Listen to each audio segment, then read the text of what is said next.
Hey, what's up, everybody? I just I know I'm doing this a little later than normal. Still Wednesday though, so sticking with it. This is the Wednesday live fitness Q&A. So as usual, I'm going to start off with a couple of questions that I took beforehand, like in some of my Facebook groups. And if anybody comments anything after this, then below or later or whatever, I'm happy to answer it live right now. So I'm going to go ahead and answer two questions I got before, and if anybody has any questions during it, just comment it, and I'll answer live if you do it now, and if not, then I'll answer it later. All right, so Tommy said, had surgery 3 weeks ago. I wrote these down, so all right, let's see. I can't read my own handwriting. Had surgery 3 weeks ago. Can't work out till August. Knows he'll lose some strength, but will he be able to gain the muscle mass and strength back quicker since he just recently lost it? So basically, out of commission till August. When he gets back into the gym in August, will he be able to gain the muscle and the strength back more quickly than the first time? And the answer is yes. Pretty much always. That's always been the case that I've ever seen. Basically, once there are a lot of reasons for it. Some of them, I mean, you can find some good stuff about it online, like scientifically why this works. Mostly, you'll just find a ton of people who are like, hey, whether it's something like this, like a surgery, or their lifestyle just changed and they quit working out for a long time and then they came back to it. People who have built some muscle and some strength before, pretty much in all cases, build it more quickly the second time. So it kind of experimentally, you'll see like that's kind of what most people would report. Scientifically, like why it happens, I mean, there are a lot of reasons you could dig into. I don't know all the reasons. I mean, some of it is just the fibers and the things that you build. I think as a rule, like muscle doesn't go away as quickly as we think. Especially when you put on a good bit of muscle and you have built a solid amount of strength, yeah, you're going to lose some strength when you have to go several months and stuff without that. Even to a point, you start to lose it a little at a few weeks. But the things like the tissues and the things that are around the muscles, basically they don't just disappear. You've already laid a foundation. You've already done some things.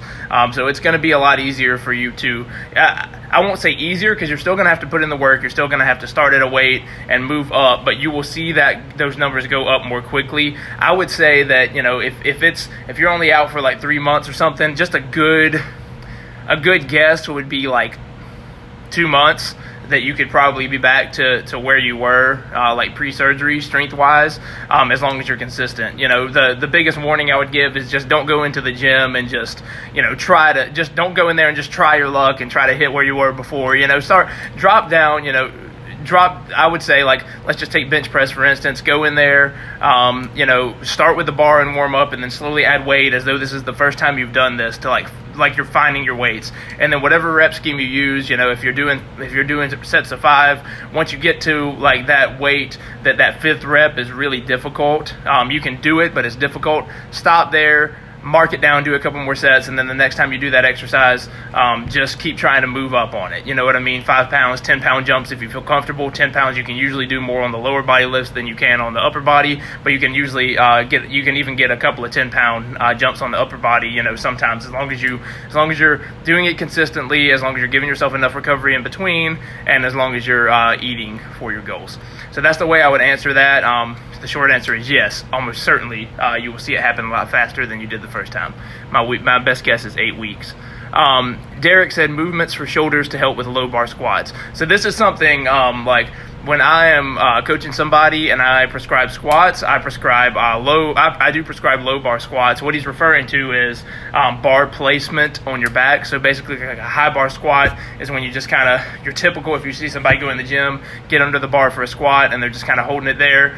That's typically a high bar squat. It usually sits about right here. A low bar squat is, just a little bit lower. There's a little knob if you reach back and feel kind of right there. There's like a little knob if you just set that kind of like just below that, still touching it, that would be a low bar squat. So you're moving it from kind of up here on your shoulders down a little bit. So that's what a low bar squat is for anybody unfamiliar. The reason that I prescribe low bar squats is because they're just a more efficient movement. I believe they recruit more muscle mass. They help you build strength and muscle more quickly. And you're able to push through your hips more. I used to high bar squat for years, and when I switched to low bar squat, I saw my squat go up significantly. So that's the reason you would care about this. Like, why are you gonna work toward low bar squats? And this is a common question, actually. I've worked with several people and just get that question from people I don't even work with, client wise, who are struggling to get that bar even that like inch or two lower. And usually it's just due to just a lack of flexibility or mobility. So what you have to do is, you have to basically, like, there are a few things you can do. Like, the first thing you can do is play with grip width, because for a lot of people it is a flexibility issue. For other people it's not a flexibility issue. It's just that they're not holding the bar well. So like typically somebody's going to reach up and like if the bar is right here, somebody's going to reach up and wrap their thumb around the bar like that. Okay, so like and they'll do it at about shoulder width. Some people who have less flexibility, it's kind of a tell that somebody might not be super flexible is if they grip it wide naturally and can't seem to bring their hands closer to one another. So like basically if you reach up and you try to do that, one of the first things you can do is go to a thumbless grip, which is where instead of wrapping it around, you wrap the thumb over the bar. So the bar is in my hand, and so typically you'd hold it like this. If you put your thumb over the bar like that, a lot of times that just kind of opens it up to where you can just drop it down just a little bit more to get into that low bar position instead of the high bar position. So that's the first thing I would do. Play with that. Play with the grip width as well, and see if you get your hands a little bit wider, can you drop the bar a little bit lower?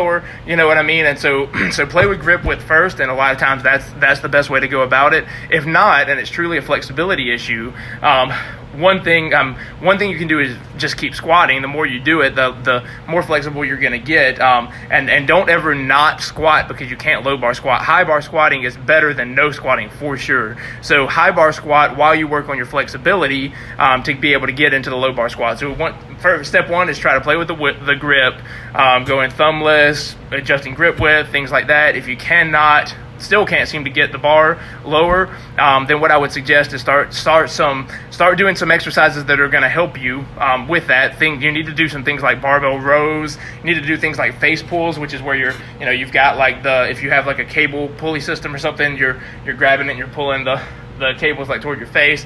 That's going to help you to you're going to get all the way back like this, and it's gonna help you to not only get stronger in your chest and your upper back, but also it's going to help you to increase the flexibility and mobility. You can also do some stretches. There are things, I believe they're called shoulder dislocations, which is a really unfortunate name. Those have helped me a lot, actually. What you do is, I don't have a lot of room to demonstrate here, but you hold like a band. If you're holding a band or you're holding like a broomstick or something, and you're just going all the way behind you, and I can't do it sitting, but like, yeah, it's going to be awkward. So I'll do it later. But basically, you're just look up shoulder dislocations, where you're literally going all the way back and all the way forward over your head with something. And you sometimes will have to start with like a really, really wide grip to be able to do that. And over time, you can bring that grip more narrow.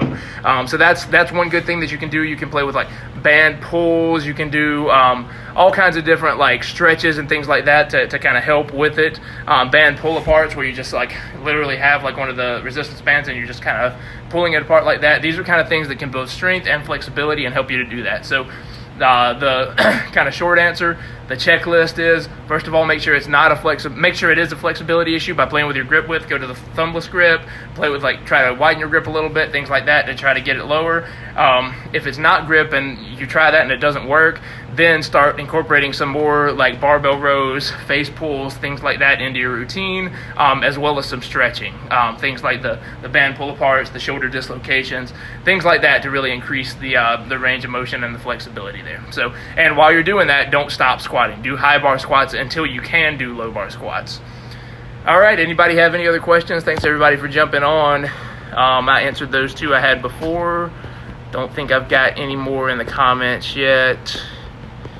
All right. So if you have any other questions that you didn't get, you see this later or whatever, and you have any other questions you didn't get a chance to ask, feel free to comment them, and I will just reply in the comments instead of the live.